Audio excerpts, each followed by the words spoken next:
BRS లో చాలా అవమానాలు ఎదుర్కొన్న తాను కేసీఆర్ పిలిచినా తిరిగి ఆ పార్టీలోకి వెళ్లను అన్నారు ఎమ్మెల్సీ కవిత. మండలికి హాజరైన ఆమె మీడియా పాయింట్ లో కీలక వ్యాఖ్యలు చేశారు.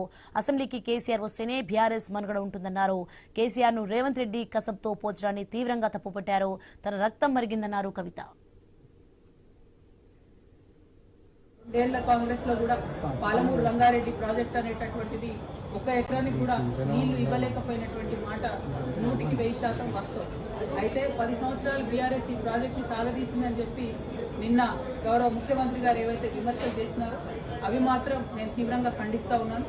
ఎందుకంటే ఒక ఉద్యమ నాయకుడిని పట్టుకొని టెర్రరిస్ట్ కసబ్తో కంపేర్ చేస్తూ ఒకసారి ఉరేయాలే రాళ్లతో కొట్టాలి అనేటటువంటి మాటలు ఏవైతే మాట్లాడిందో అది ముఖ్యమంత్రి పదవిలో ఉన్నటువంటి వ్యక్తులు మాట్లాడే మాటల్లాగా లేవు.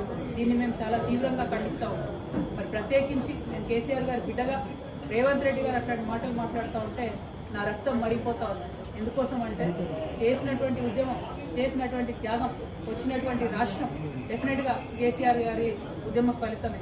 మరి వాళ్ళ అదే రాష్ట్రానికి ముఖ్యమంత్రి అయినటువంటి వ్యక్తి కేసీఆర్ గారి చిత్తశుద్ధిని శంకిస్తా ఉంటే నేను రిక్వెస్ట్ చేస్తా ఉన్నాను, కేసీఆర్ గారే డైరెక్ట్ గా హౌస్ కు వచ్చి మరి ఇటువంటి ఆరోపణలు చేసేటటువంటి వాళ్ళ నోర్లన్నీ మూతపడేలాగా చేయాలి.